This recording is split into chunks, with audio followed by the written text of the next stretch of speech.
Hey, Tar Pit crew, thanks for tuning into the Tar Pit Podcast, your go-to spot for all things Carolina football. Did you know you can also catch full episodes of the Tar Pit Podcast on Spotify? If you haven't already, make sure to check us out and follow us today on Spotify for all the latest UNC football coverage. Need fresh game day gear? Swing by the Shrunken Head Boutique or Tailgate by Shrunken Head on Franklin Street. Use code TARPITPOD for 15% off your entire order. Anytime, in-store, or online at shrunkenhead.com. All right, let's get into it.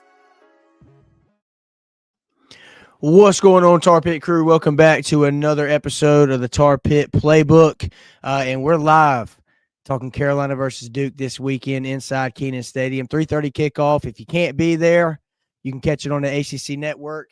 Join in here with my guy Trevor. We're missing Chris tonight again, but nonetheless, he is with us in spirit, and I know he is just as fired up as us two about this weekend.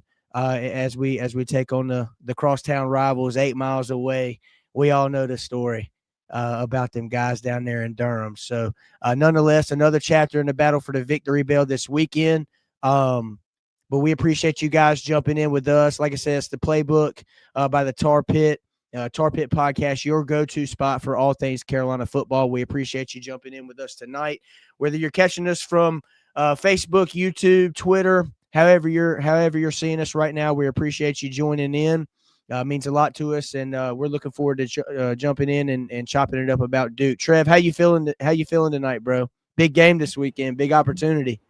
Feeling good, bro. We got obviously this season's been a disappointment so far, but we got a chance to salvage it in a way. We got 2 games against our biggest rivals, I should say. And still got a chance to make a bowl game, man. But we got to win. There's no more losses. I mean, if you lose, you don't make a bowl game. Duke, similar position. They got to win one out of the next 2. So not only does the victory bell, right, we got to bring that back, paint that Carolina blue, but we're also playing for a bowl game. So got to win these next 2, bro. Yeah, y'all know how I feel about that victory bell and what shade of blue it looks best in. I'm fired up, man. And look, Chris can't be here with us tonight, but he did want to mention one thing, little tidbit. It says the Tar Pit post game on here, but this is the Tar Pit Playbook, and we are talking Carolina versus Duke tonight. And Trev, I'm fired up, man. Like I mentioned last night, it was cool to sit down with Josh and Jamie over at the Section 17 podcast. If you guys missed that episode, be sure to go check it out on YouTube.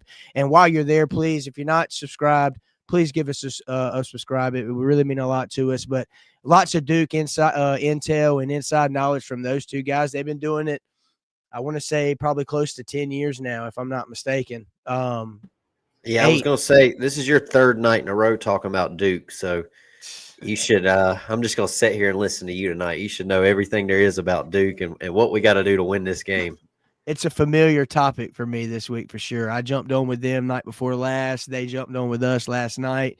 And now here we are giving our inside take on what we think Carolina needs to do to come away with the victory this weekend inside Kenan Stadium. But Trev, let's jump into it, man. I know we'll put this up here. We'll go ahead and throw this in here. I don't know if that's a little bit weird, Trev. You can fix that if you want to, but stay tuned for this, guys.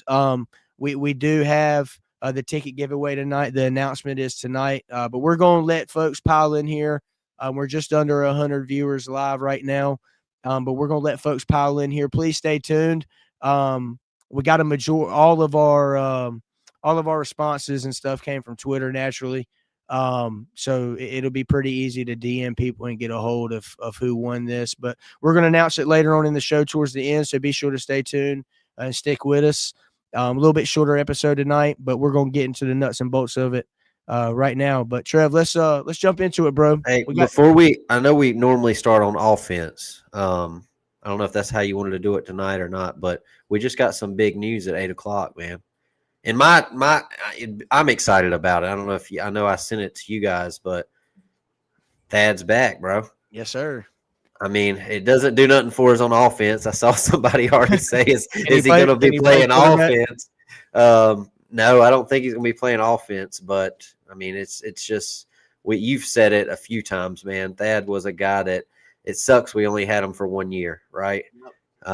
And he missed some big games for us, but I'm excited to see with how this defense has played since he's been gone, what he can add to the defense, and we're going to need him with this Duke passing attack coming in.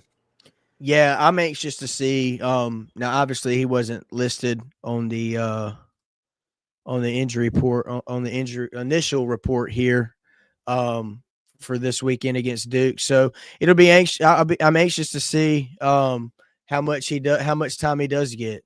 You know what I mean, and just how it'll be telling on how his recovery went, and it'll be exciting to get one back on the field because he adds another dynamic to the defense that's already playing pretty good. And secondary has gotten a little carved up lately, but he definitely adds his presence back to the field, which I'm a firm belief that 75% Thad Dixon is better than 0% Thad Dixon or not having him at all. You know what I mean? So, yeah, he's a guy that can take away. I mean, we were talking about him last night. This Duke football team's got some good. They got one of the best quarterbacks in the ACC, but they also got some really good receivers. So it'll be good to if Thad does play, man. He's a guy that can take away one part of the field, so one half of the field. So I'm looking forward to that, man. But yeah, let's jump in here. You want to start offense or defense tonight? How you want to do it? Well, with mentioning Thad, let's just go defense. We'll go defense first. And I guess I'll kick it off. If Thad does play, I'll be anxious to see it at what capacity, because Cooper Barkate over there in Durham, man, has had a hell of a season for Duke. He's a Harvard transfer, comes in as their leading receiver, and I think catches and yards. I think they've got two guys tied for first in touchdowns. I need to actually look that up. Let me get these Duke stats up here, matter of fact. But nonetheless, Cooper Barkate is the man when it comes to that Duke passing attack. 53 catches, 869 yards, 6 touchdowns. So he actually is their leading touchdown receiver. He leads them in all categories. And then you mix in Quayshawn Brown, goes by Queso, but I'm not a Duke fan, so I'm not going to call him that. I'm going to call him Quayshawn Brown. Call him by his government. Yeah, that's right. 45 catches, 598 yards, and is a big play waiting to happen. I've watched quite a bit of Duke football this year, and you combine Barkate and Brown in the passing game and what they've been able to get out of Samir Hagans, who's been a familiar face in Durham for a while. It's an explosive unit. So I'm anxious to see it. I don't think we'll see Thad at full capacity like we had been seeing him. I think you sprinkle him in, but what better game to have a 75% or even, if he is 90 to 100%, great, but even if he's 85%, what better game for an 85% better Thad, 85% healthy Thad Dixon to come back and, really get tested against this Duke passing game. So I'm fired up for that matchup. Yeah, man, we were when we were talking last night with the guys over at Section 17, what we say it was so our defense versus their offense is strength on strength, right? So it's going to be, if we want to have a chance to win this game, obviously our offense is going to have to put up points, right? We're going to have to find an offense somewhere that we haven't. So we've saw in spurts throughout halves, I guess you could say, or drives throughout this year. But this Duke offense, man, is explosive. So we're going to have to find a way, and their passing attack. I'm looking at here nationally, 302 passing yards per game is 8th in the country. So how Troy, you played football all your life. How do you slow up a passing attack? You put pressure on the quarterback. You make them uncomfortable. And Bill, and I think Tyler and Melcart, man, have to continue what they've been doing. They've got to put pressure on Mensa and get there. And it's going to be a test because Duke's offensive line's not terrible. They're not world beaters, but it's a step down from, I think, what they've had in Durham over the last few years. But nonetheless, it's going to be interesting to see just how 40 and 9, how much they live in the backfield if they're even able to. So that'll be a key last thing week. To They watch kind of for. Wake's game plan, and they kind of took him out of the game. And I was surprised, dude. So I know we were sitting beside each other. So Tyler, obviously, he's been very productive with the amount of snaps he's got. But man, I think we went three drives before we saw Tyler on the field. Yeah, I know So you were questioning I'm that like, pretty where's early he? against Where's Wake he Forest. at, man? I want to, because I loved when we play. Obviously, Stanford's offensive line. We were talking to Troy. I think Clarity, I believe, is the last name, and he explained that was a weakness. But I was just watching them guys in that matchup. Him and Melcart would switch sides each snap, and one of them would beat the guy each time, man. So that's what I was hoping to see, but obviously I don't get paid millions of dollars. These coaches know a little more than we know, but I do hope that Tyler can play a little more because he's obviously been one of our best pass rushers along with Melcart, and he's been very productive in the snaps he's played. And we've got to, if we set, I don't care if Thad Dixon plays or not. If this quarter, if Mensah's got enough time to sit back there, bro, and pick this defense apart, it's going to be a bad day in Chapel Hill, and I don't want the seniors to go out, in a performance like we saw against Clemson when we weren't able to get to the quarterback, and so it'll be curious to watch. Yeah, this is one thing that I mentioned with Josh and Jamie and those guys over at Section 17 is what Melcart and Tyler have been able to do. The production that we've been able to get out of them has been great, but you've also seen if you really go back and watch and pay it, and like us here at the Tar Pit, like we've sat down and we've watched, these guys on and specifically have keyed in, at least I have specifically keyed in and watched these guys, whether it be live or like I find myself oftentimes watching what Melcart and Tyler do opposite of each other. And just watching them. And then obviously when the play develops, your eyes, focus on something different. But at the beginning of the play, just what they're able to do and how fast they get off the line, what moves they use, what kind of technique they've been able to do. And you've seen this evolution of both of their individual pass rush game, and they've only gotten better as the season's gotten on, and Belichick's harped on that.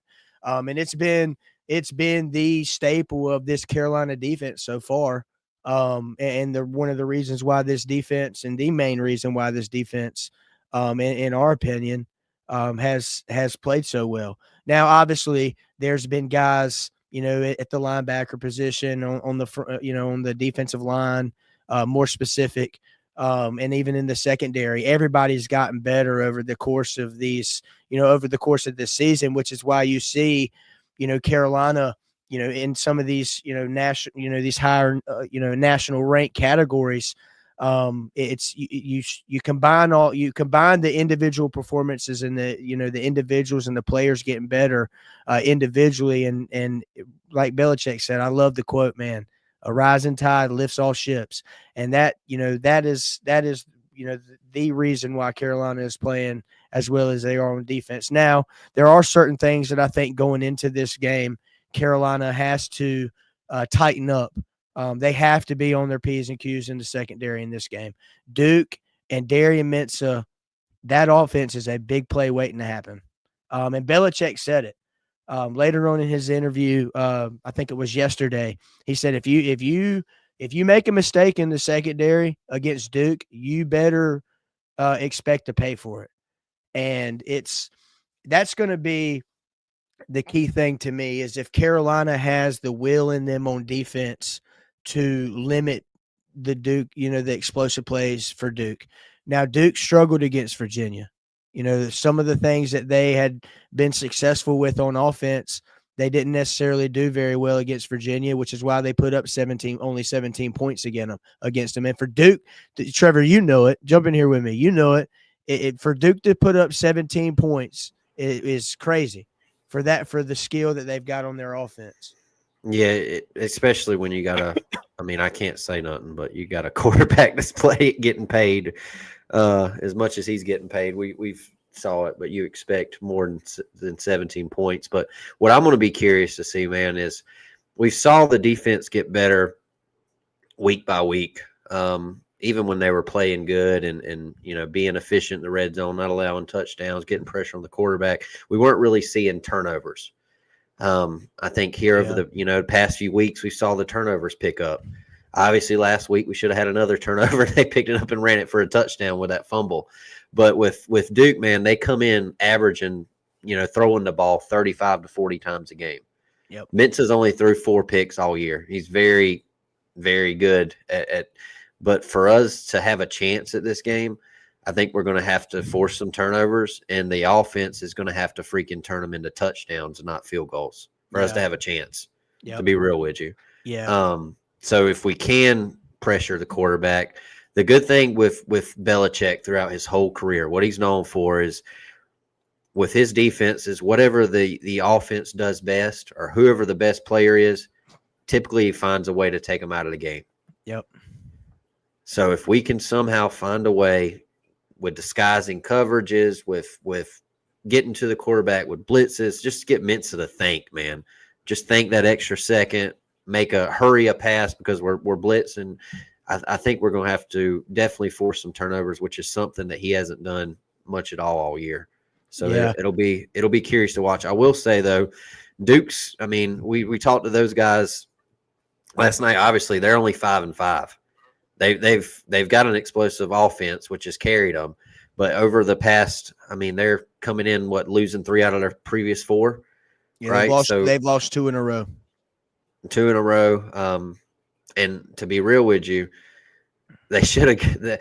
They had a gift at Clemson. That game was over at Clemson, and a late pass interference call kind of gave them a gift. I watched that game. That was a reasonable defensive. I think it could have been defensive holding, but I didn't see defensive pass interference. So there's a difference in a 5-yard and a 15-yard penalty. So yeah. But nonetheless, I think that they have. They've put up numbers, but they've not been playing complementary football, right? Yeah, which we haven't done either. Yeah, here recently, they had mentioned it. Some of the things on offense that Duke has been, they've had success with. They haven't lately. They've been inconsistent. Going into this game, I went back and watched the Manny Diaz press conference that he did for the game week, and one of the questions that was asked was protecting the quarterback and Duke's ability to do that. And historically, Duke has had a pretty good offensive line over the last several years. Like, you can go back and look. They've had some pretty good units. But it goes a little bit deeper into that. Manny expressed, and Darian holding the ball too long and not getting the ball out on time, and kind of the timing within the routes. It'll be interesting to see how aggressive Carolina gets against Darian Mensa. Just how much pressure they're able to dial up against him, because he is a guy. Now, Belichick said it the other day that while he is able to beat you with his legs, he's not like a Chandler Morris or a Sagapolatele from Cal or Cade Klubnik looking to run. That's gonna just break off. He's a 75-yard touchdown run waiting to happen. I don't think that's who Darian Mensa is, but he beats you with his legs and his ability to extend plays and get guys open in space and really dish the ball out. And he's accurate. He's one of the more accurate quarterbacks, not only in the conference but in the country. So this is a game where Carolina's defense is going to have to, while Duke is coming in here a little bit inconsistent, Carolina's going to have to really, do some really good things against Duke to really throw them off their game. Now, whether how much pressure you dial up, what kind of stunts you run against them, how much you shift in coverage. I'll be, looking forward to see that, because I'm telling you, man, you've got to account for everybody on the field with the Duke blue helmet on. That's at that skill position. I mean, even not only their wide receivers, but their running back too. I mean, Nate Shepard, 112 carries, 70 yards, 7 touchdowns as a true freshman. Anderson Castle, 69. He's picked it up. And Castle was huge when they beat State. He's a transfer from your one of your second favorite school down at App State. He's played good. But coming in, I mean, their rushing attack ranks 100th in the country at 129 yards per game. So our other than last week, we weren't as good last week against the run, but I mean, if we can continue to force them into third and long and blitz, I think that'll be a key for us. And guys, Troy is still here. He just dropped off for a smoke break.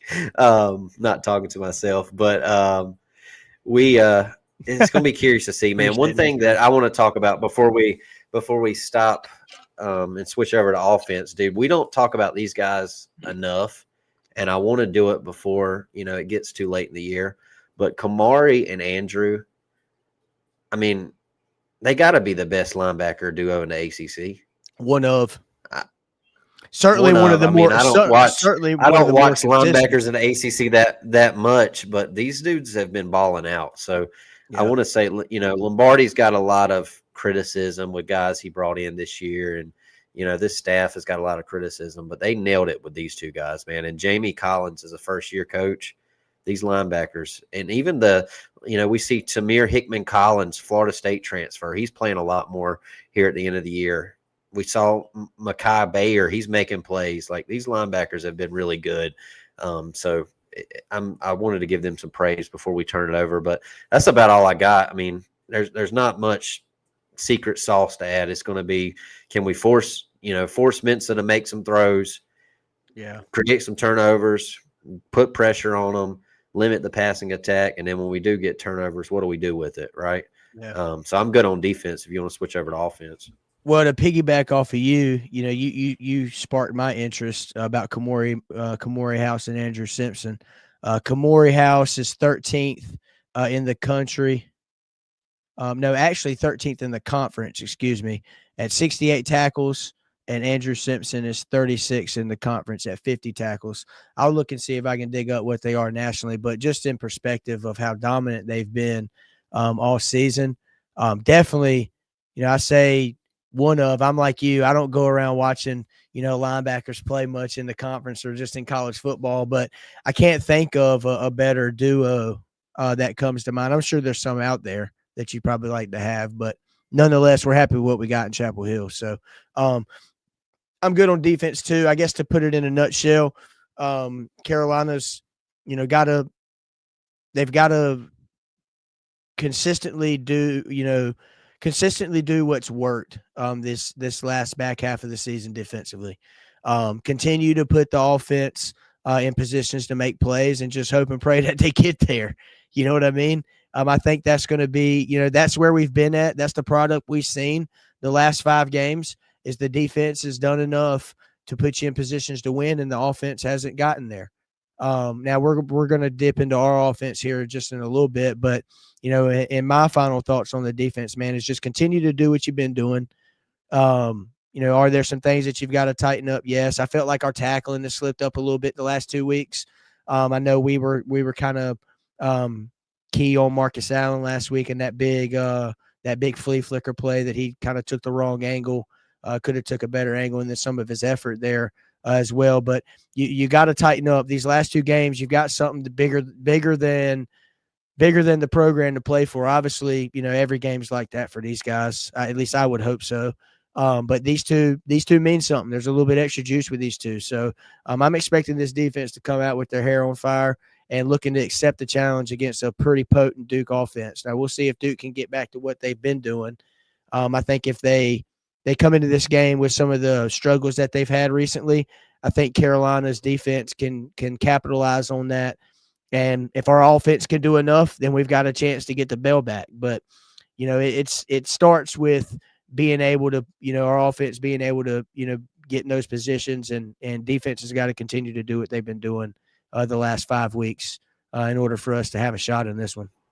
Yeah. Hey, I'm going to let you answer this question. Caleb got in a little late. So he says, is Duke's O-line as good as Wake's?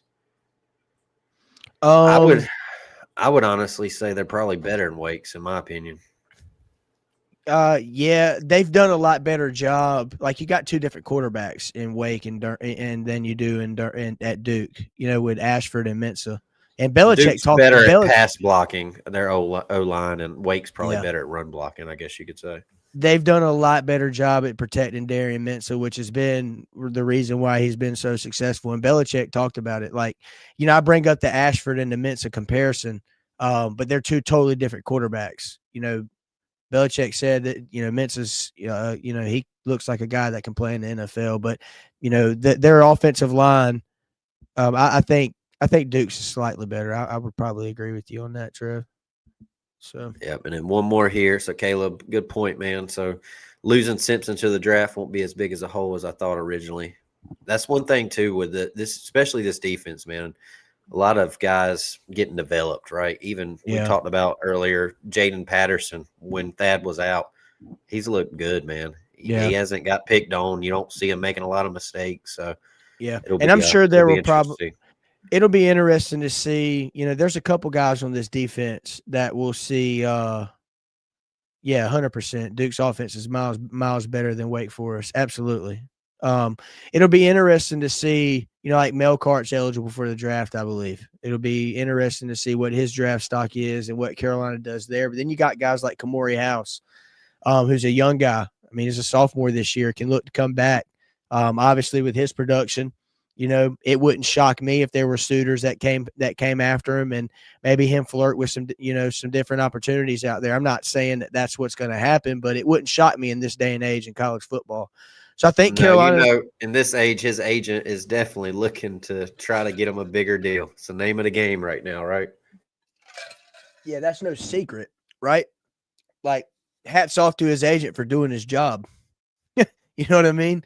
So I think Carolina defensively has got some questions that they've got to answer this offseason. But Trevor, and you guys know that have tuned into our stuff. Kamori House is a guy that if you can keep him on campus, he can be a cornerstone. He can be a cornerstone piece of a defense like Carolina.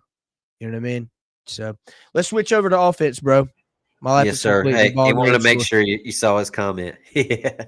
Yes, hey, sir. That's a three-time fantasy football champ right there. I know a little something about some ball. At least I like to think I do. So, but Trev, let's switch over to offense, man. This is a game we talked about it with Josh and Jamie last night. That Duke's defense is far worse than any of them that cover Duke or any of them in their fan base probably expected going into this season. Obviously, Manny Diaz is well known as a great defensive mind in college football with previous stints as the DC at Miami, head coach at Miami. I think he was at Texas for a little bit with Mac, maybe, if I'm not mistaken. Mac fired him. Yeah, Mac fired him at Texas. Mac fired him, which then led him to Miami.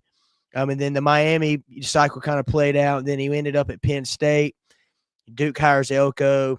Elko goes to A&M, and then in comes Manny Diaz. So, nonetheless, Manny Diaz, and, for anybody that's followed Duke football or just college football in general, you've seen, the uprise in what Duke's been and their, kind of their status amongst college football. They're a program that's up and coming. Mike Elko laid a great foundation. Obviously, they had a 9-3 season last year. It really felt like that with the defense that they had last season, if you could address what you needed on offense, like you had a team that could really compete for something, and their defense has not been what they've panned out to be. So Josh said it last night, Trev, that the matchup for him is Carolina's offense versus Duke's defense. That's the more interesting match. That's the more interesting matchup to him, as it, naturally probably someone would say it would be Carolina's defense versus Duke's offense. But I think the game, could really sway one way or the other when it comes down to Carolina's offense versus Duke's defense. Pretty two units that are pretty similar in how they're playing coming into this game. But let's jump into it on offense, man. What's your mood? What's your temperature? How's your vibe feeling coming into this game against Duke and what the Blue Devils bring to Durham? So my key, man, obviously, like I said, on the defensive side, if we force turnovers, the offense has to freaking score touchdowns, right? We're undefeated when we score 20 points.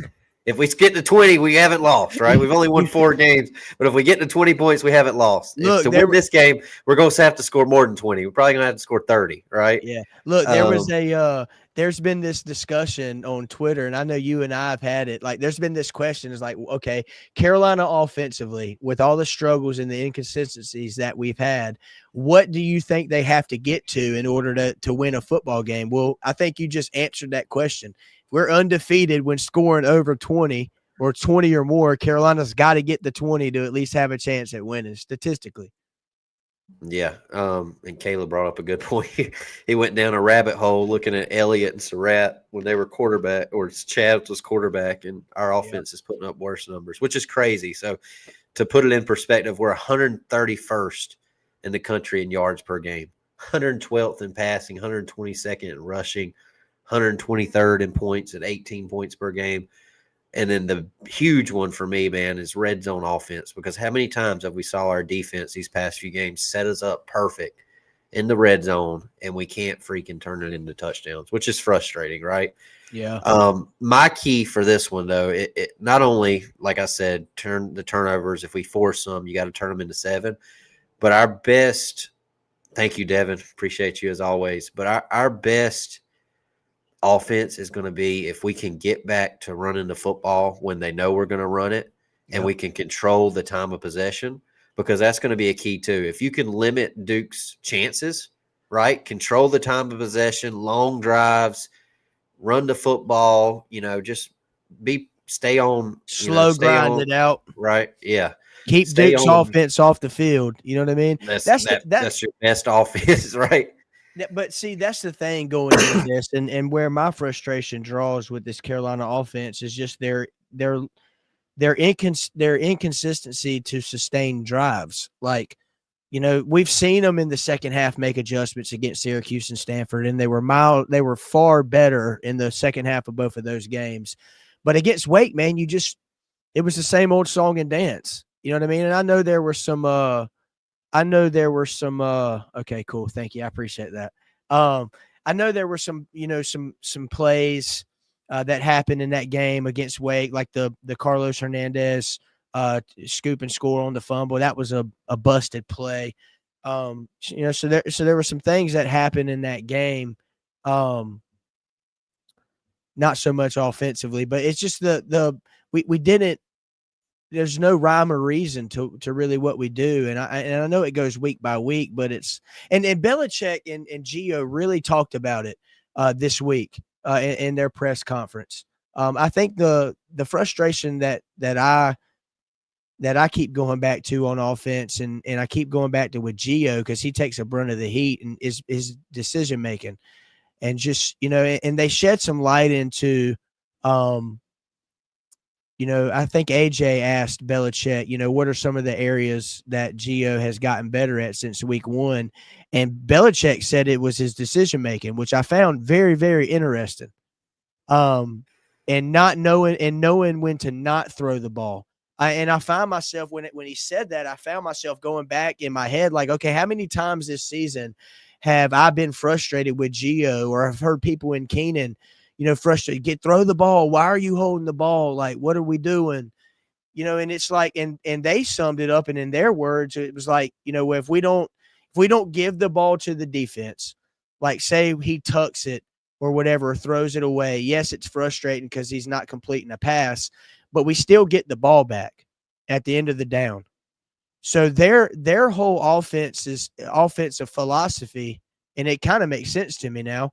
Their whole offensive philosophy is like is keep away, almost, right? And as frustrating as it is to watch, you combine keep away with crazy play calling and just no rhyme or reason to what you're doing. That's where our frustration draws from. So it's I'll let you jump that's in here. fine. Like I when you got a dominant defense and your offense isn't that good, if you can keep them held, take away long drives. But my frustration is when so many times this year, man, we've got to like 3rd and 2, and it's a freaking deep ball that we're throwing. Like that's where my frustration comes from. Like that's where the bonehead play calls. Stay on schedule, right? And if you're going to do that, then just get the first down.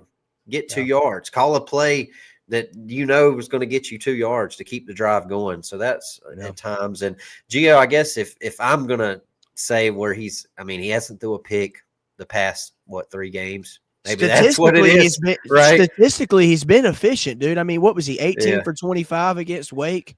No turnovers? He's not doing nothing to win the game, which is where my frustration comes from. Like, and holding on to the ball too long. Games. Like when we're setting up at the 50-yard line last week, I'm like, hey, Kobe right here, touchdown in the corner.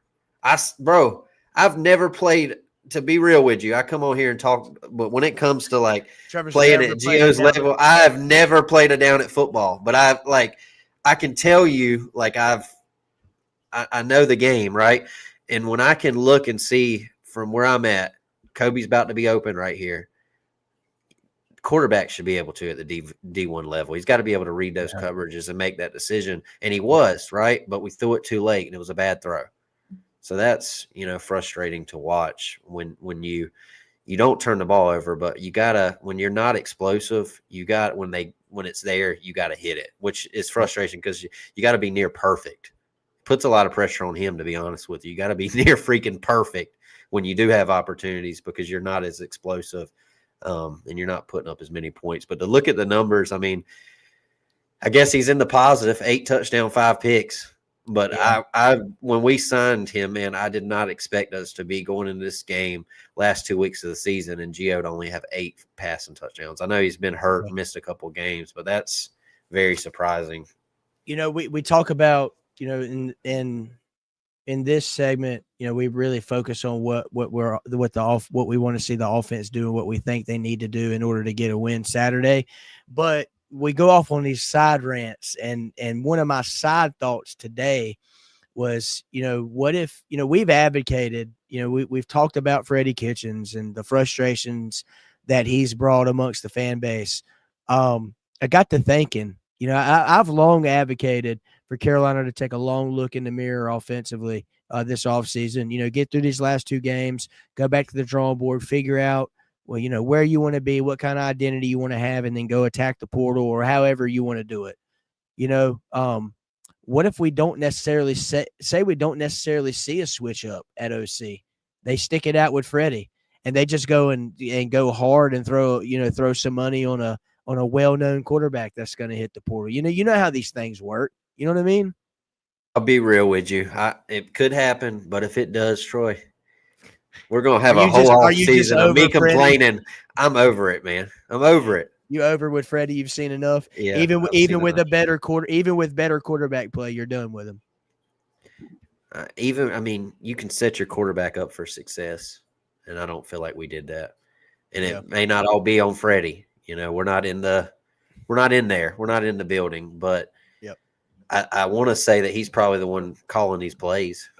Yeah. He's an offensive coordinator, right? He's the one leading these meetings on the offensive side of the ball. So it's not worked all year. I hate to say it, but I don't see a dramatic change over these next 2 weeks. We're just going to have to find a way. I hope so, but I don't, it's like, what is the saying? If you do it over and over and over, like you gotta make a change, man, in my opinion.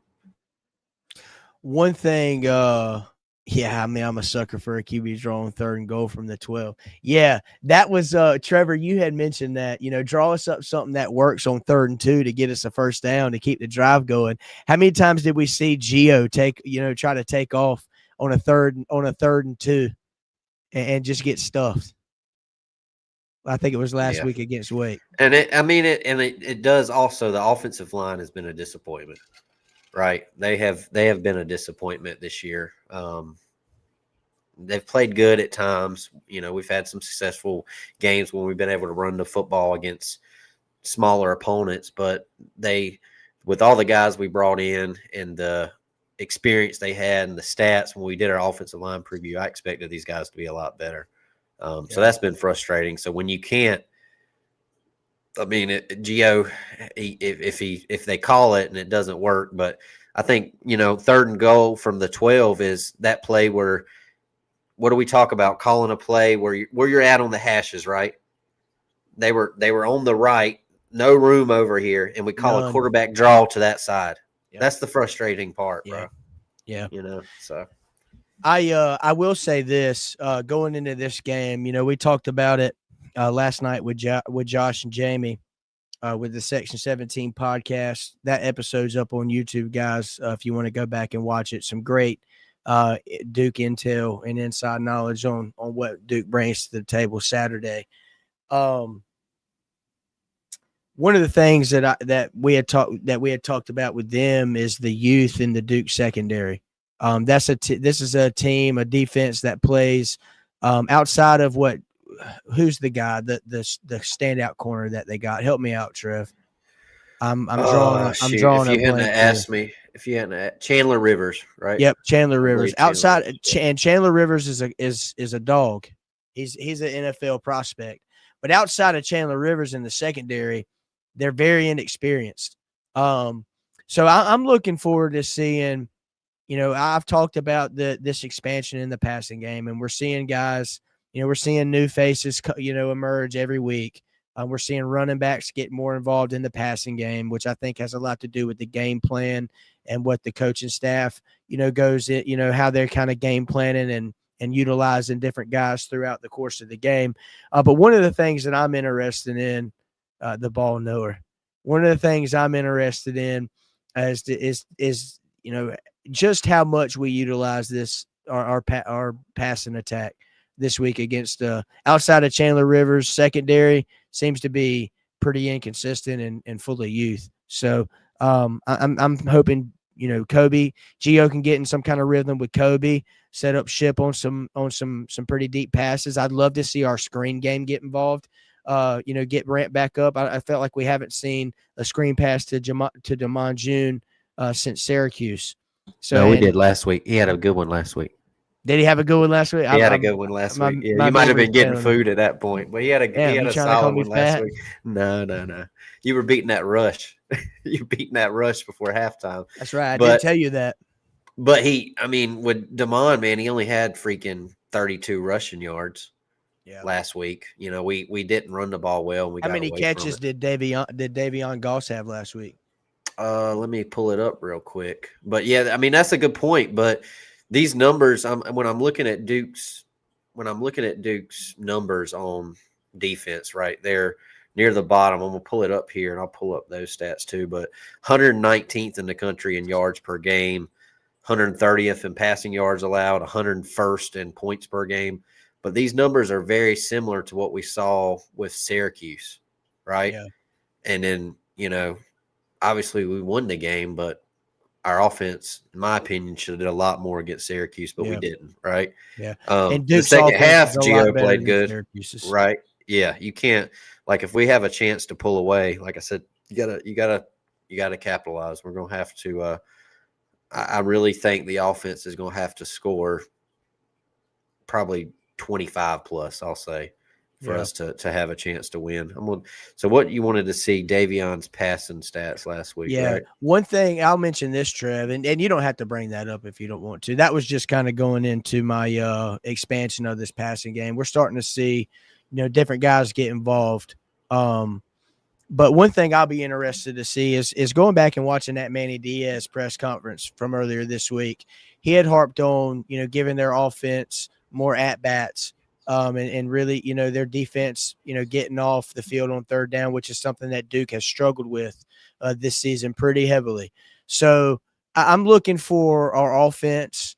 If there's a defense statistically that I think our offense can have some success against, it would be, much like the Stanford and the Syracuse and the Duke. I do think Duke is an overall better team than Stanford and Syracuse, but there are some holes on this Duke defense that I think if Carolina plays their cards right and really, calls plays the right way, they can expose some of these weaknesses in Duke in the Duke defense and really put some points on the board. Now, you say 25. Are you banking that our defense can keep them below 25? Yeah, I think they can do it. If I look at Duke's schedule here, let's see what team. I know they played Clemson. What other teams has Duke played here? They played State. I mean, Illinois, good defense. They scored 19. Tulane's got a solid defense, 27. Georgia Tech, they scored 18. I mean, they put it on Clemson. They put up points in a hurry against State and Cal.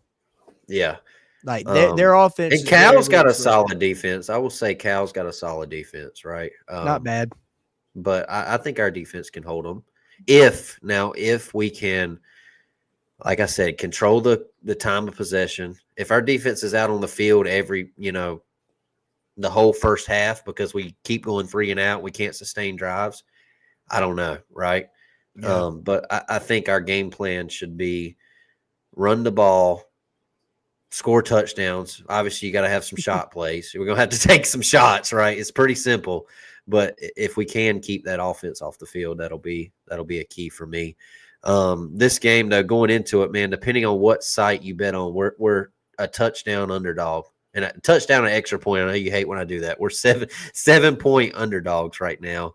But one thing I want to bring up on the offensive side of the ball before we close, Troy, is we have harped on it all year, man. Can we get the tight ends involved? And last night we saw Jake Johnson, or not last night, last week we saw Jake Johnson led the way in receiving.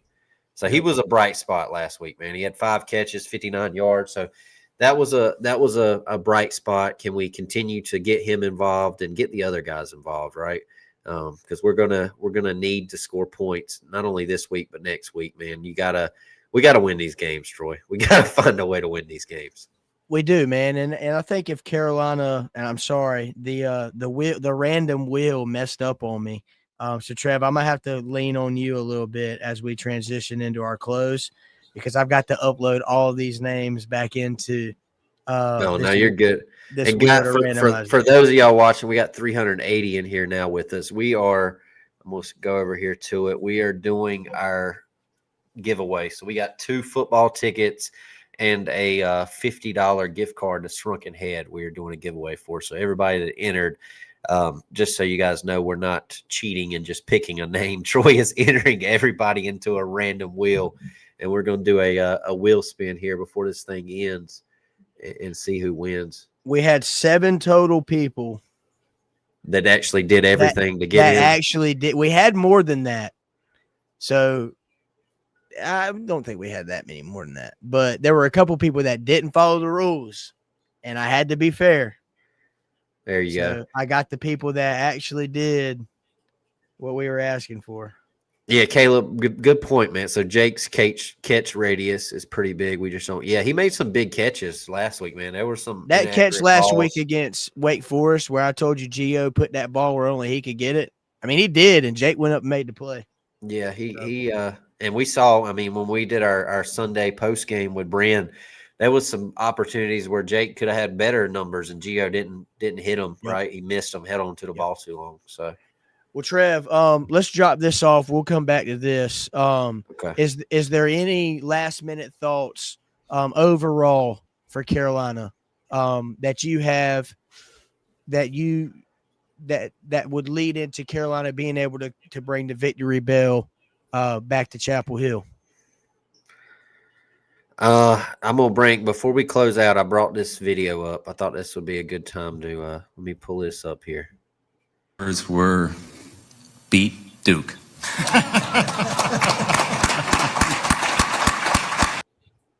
So Billy's first words were beat Duke. Well, Billy, if you don't beat Duke, we're going to see this every freaking where on every Duke fan's page. So find a way to beat Duke, man. I don't care if it's 6-0, honestly.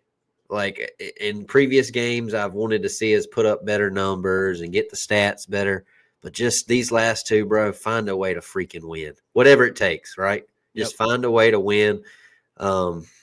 We've got transfers, big, 70 new players. Hopefully there's, Natron Means is in that building. Kevin Donnelly. There's some guys that have been around this program for a long time that know what this rivalry game means. Ship on roster. Kobe's been there for 5 These 4 North years. Carolina kids, you got these leaders in the locker room. Like these are, I don't freaking care what our record is. Win these next 2, right? Yep. Win these next 2. Find a way. Yep, that's all absolutely. I got, though. Yeah, I think that's I've pretty much summed up on my end. We got JJ jumping in with us. Yes, sir. What up, big dog? What's good? What's good? Jumping in here at the last minute. We appreciate you. Perfect timing, bro. Yes, sir. What's Well, up, Jay, bro? you doing all right tonight, big dog? Yeah, man. We're feeling live good. right now, just FYI. Yeah, nah, for sure, Okay. for sure. All right, good deal. What doing you all been right? up to, bro? Man, just trying to get things going. I'm heading back up to Chapel Hill in January, so I'm trying to get all my classes and everything straight. So I had to do a little academic meeting. Just got out of that, but Heck yeah, bro. We're happy. Hey, you came at a good time. I was telling Troy. I don't know if you heard. We got 70 new players, but I don't care what our record is, man. These rivalry games mean something, right? This is a perfect time for you to come in and what's your thoughts on it, man, and your expectations. I'm gonna for this drop week? off. I'm gonna let y'all talk real quick. no, I Go ahead. think it's like you said, it's a rivalry game. No matter the record, at the end of the day, we signed up for these games. I know. As soon as I committed to North Carolina, I knew that we had to beat Duke. We had to beat State. Those are the two games you worry about the whole season. I know you take every game day by day, but these games mean something. And now with bowl eligibility on the line, it means even more. I think honestly, I expect a lot from these guys Saturday, just because there's a lot at stake. I think the guys know that, and I think the team understands that. I think the coaches have kind of told them like there's a lot on the line, and I think they're going to go out there. I think they're going to play really hard. I think it's going to be a different UNC team we see on Saturday. I'm excited to go see them. I'm going to be at the game, so I'm ready to see it in person, man. I ain't been to a game since the Clemson game, so. Oh no! Well, you better bring some good luck with you this time, JJ. But heck yeah, bro. Mm-hmm. What Trev, what did you guys just talk about? I stepped off real quick. No, he was just talking about the rivalry, man, and how the coaches and he's fired up. JJ expects to see a different team. And I told do you? A totally different team, man. I'm telling you, because I've been a part of this team, been a part of this locker room, like we live for these kind of games. Like we come to UNC to play against Duke and play against State. So like I was telling them, like we don't care about the record. Like these games are really, and like I said, there's so much more to this game with bowl eligibility on the line. And boys and girls, they're gonna play hard. I'm excited to see it. I think they're gonna play really, really hard. All right, JJ, you called us at the very end of the playbook. So with this, we talk about what Carolina needs to do offensively and defensively to walk away with a dub. And this week it's against Duke. Battle for the victory bell. In a short synopsis on both sides of the football, because we're going to transition till we can do our drawing and do our send off and get out of here. What does Carolina need to do offensively and defensively from JJ Jones' standpoint to come away with the victory bell Saturday? I think offensively they need to do what they have been needing to do every game, which is to create explosive plays, start off strong, score early, and we get in the red zone. We got to capitalize on those points. I mean, I congrats to, I believe the kicker's name is Reese, making a program record and 57 yards. Yeah, that's crazy. I mean, congrats, but I'm trying to see 6 on the board, not 3. You understand what I'm saying? Like, we're not trying to see field goals, we're trying to see touchdowns. And, UNC couldn't capitalize on those opportunities. And we don't need them. We have to have them on Saturday. And defense got to play their butts off, man. I mean, Darian Mintz is a great, great quarterback, and he's got weapons. He's got Cooper Barcade out there. He's got Quayshawn Brown, Andrell Anthony. Like I've watched this Duke team this season. They look good offensively. Now their defense isn't the greatest. I know they got some guys on the back end in Chandler Rivers, who I played against multiple times in my career, is a great DB. But the DBs, this is a game for the DBs to be tested. But again, all these football games, it starts up front in the trenches. If we can get some pressure on the quarterback early and often, I think we'll be good. But this it doesn't care. This game doesn't matter about the X's and O's. It's about what's in your heart.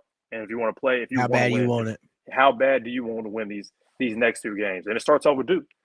Go to hell, Duke. Every day, go to hell, Duke. Hey, simple as that. There we go. I love it. There we go. I love it. You got me fired up. How bad do you freaking want it, man? Like at this point in the season, with all with everything that we've had to deal with, you know what I mean? And not just our inefficiencies on offense and whatnot, but just some of the outside noise. And it's like a us against the world kind of mentality. What do we have to lose? Go out here and let's play with our freaking hair on fire, man, offensively and defensively for 4 quarters, and let's just see how the game goes. Yeah. But I do feel like it, with the frustrations that we've seen at times, I do feel like guys are laying it out there. You know what I mean? Here recently, and you get 2 opportunities, man, to make the most of it. I'm looking for them to come out with their freaking hair on fire, bro.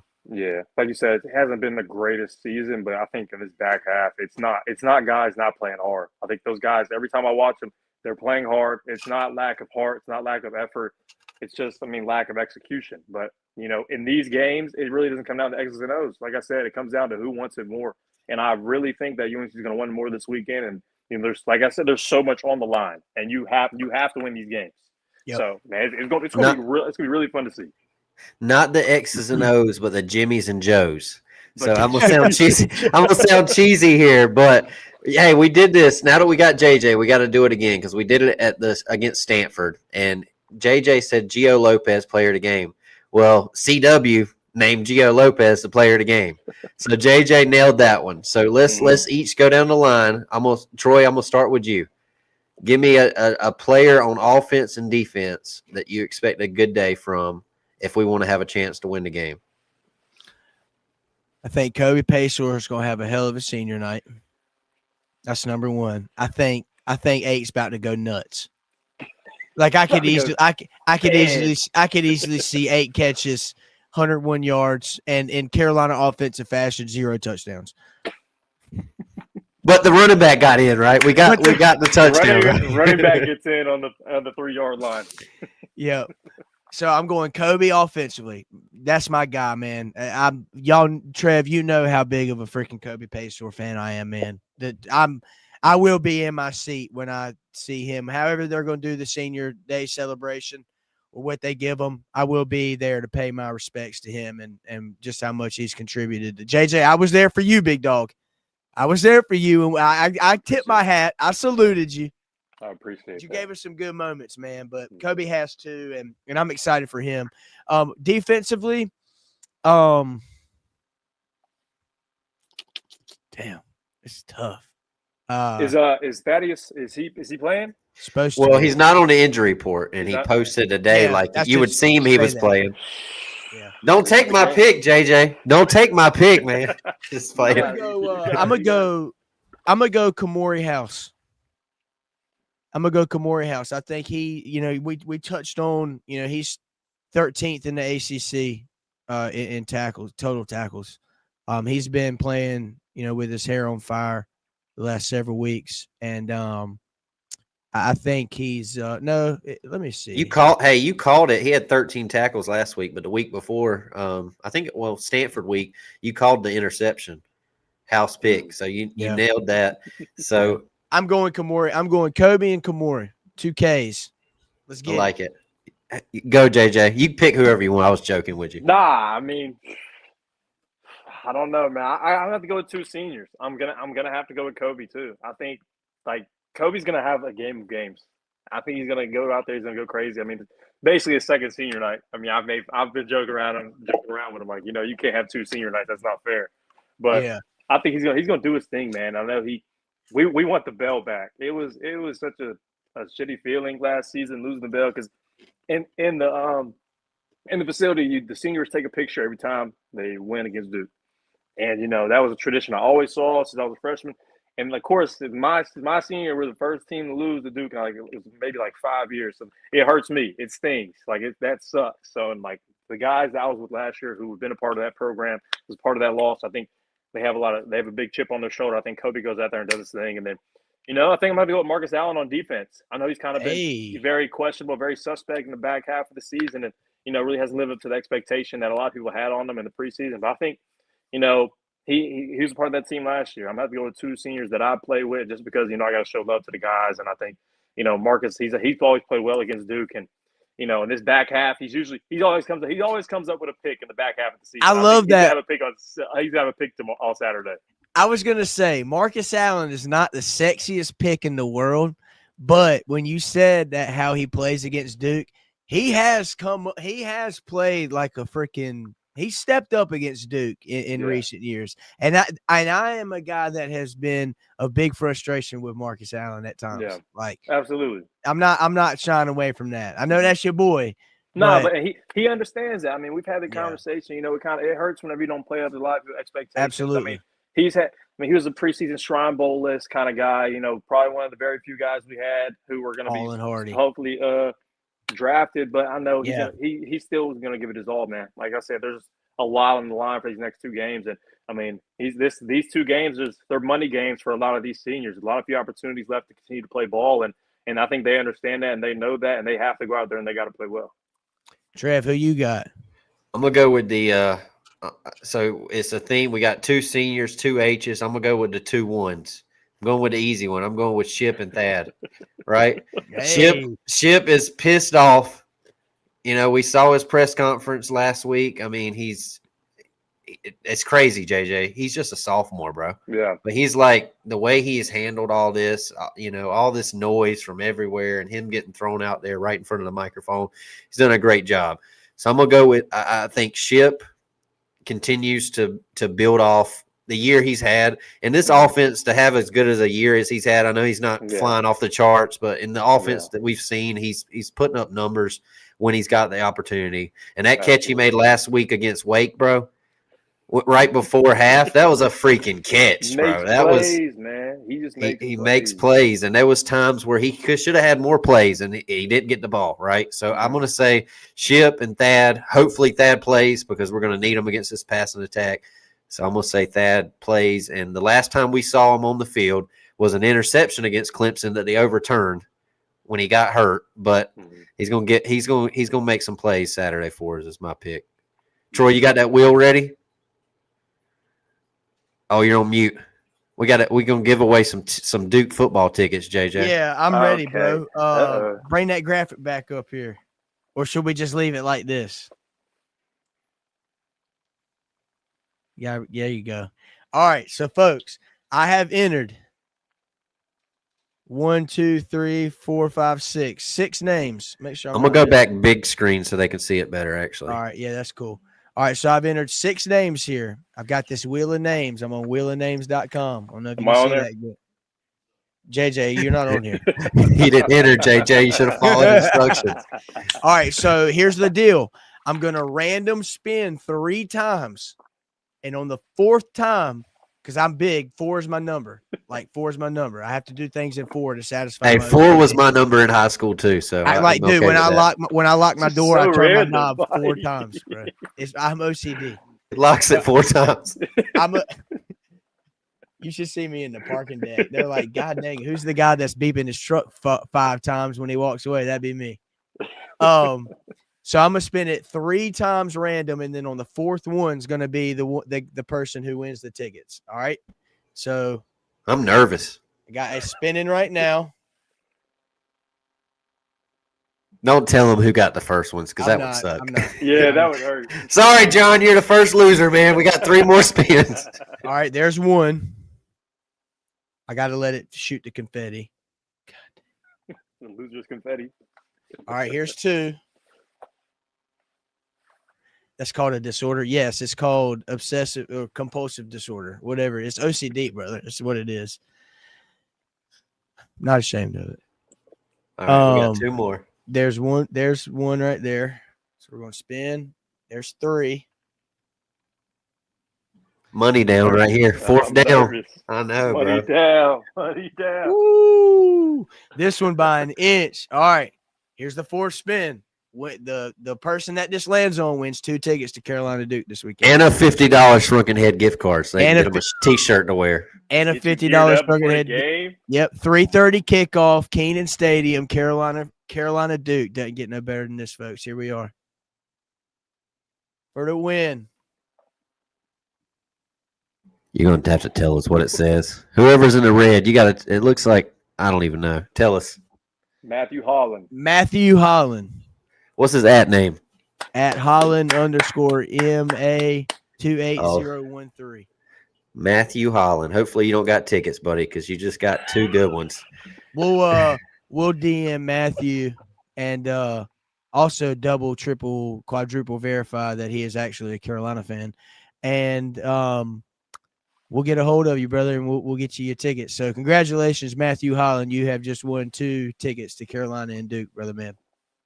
Heck yeah. Hey, Saturday, got a show going on, Troy. We were about to end this. So we'll be, what is it, 11 to 1:30 Saturday? Yep, 11 to 1:40 1:30. social. Yep, 1:40 social. We're They're working open a little early for us. Yep.